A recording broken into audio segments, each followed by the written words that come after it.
Voilà, bonjour tout le monde. Aujourd'hui, j'aimerais vous parler de l'algorithme.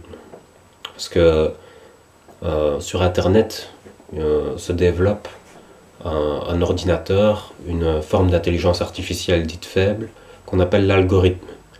Et en fait, l'algorithme, il sert aux entreprises parce qu'il est censé comprendre vos goûts et répondre à votre demande. Ça, c'est ce qui est dit dans le positif de ce que représenterait l'algorithme. Après, il y a la partie négative, qui est que l'algorithme permettrait une forme de contrôle, puisque plus on connaît une personne, et plus on peut la contrôler. Et c'est là où se trouve la dérive de l'algorithme, en fait. Parce que l'algorithme, il lui manque une forme d'intelligence qu'on appelle l'intelligence du cœur. L'algorithme n'est qu'une intelligence cérébrale, donc c'est du robotisme totalitaire. Je vais expliquer pourquoi. En fait, l'algorithme, il fonctionne, il vous réduit à vos goûts que vous avez eus dans un certain laps de temps. Et alors, il va vous reproposer ce goût à l'infini, on va dire. Et ça me fait penser au développement décimal périodique, qu'on appelle ça en mathématiques, où on tombe sur un nombre qui est par exemple 0,33333333, comme ça, jusqu'à l'infini. Et l'algorithme, il vous réduit à ça en fait. Il vous réduit à un goût.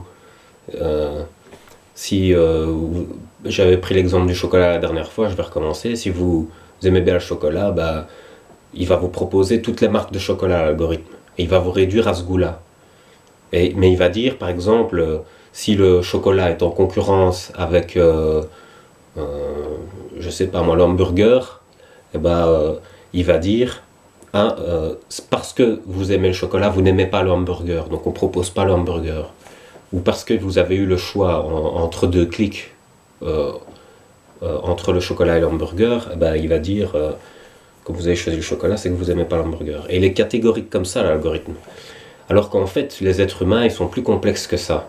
Les êtres humains, ils sont des nombres univers. Et les nombres univers, c'est par exemple 0,1, 4, 6, 8. Et en fait, c'est tous les nombres qui vont se répéter de manière aléatoire, comme ça à l'infini. Mais ce n'est pas aussi catégorique qu'à 0,33333 comme ça. Et alors on réduit le potentiel humain à une vision restrictive de ce qu'il est. C'est pour ça que l'algorithme est très dangereux pour la liberté entre guillemets des gens, parce que pour moi ce n'est pas dans la bonne intention de répondre à la demande, mais c'est plus dans une intention de vouloir contrôler les gens. Parce que c'est bien de vouloir répondre à la demande, mais il ne faut pas vivre à la place des gens.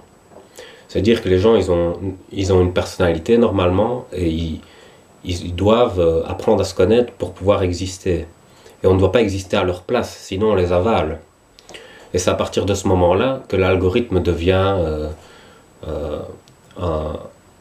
un genre de carnivore, donc qui mange l'être humain, quoi, et qui ne lui laisse plus le choix. Et qui risque d'enfermer aussi les gens dans un genre de cercle vicieux, d'avoir les mêmes goûts et tout ça, puisqu'on leur propose toujours la même chose, sans leur proposer de nouveautés, ou sans leur proposer même ne fût-ce que d'explorer ailleurs, pour qu'ils trouvent quelque chose qui leur conviendrait peut-être mieux. Parce que parfois, quand on propose à des gens, on fait croire qu'on leur laisse le choix, mais en fait, on fait presque oublier ce qui existe pour les contrôler dans ce qu'on leur propose. Et il y avait un peu ça dans l'histoire de Bouddha, on va dire. Bouddha, c'était le prince Siddhartha avant.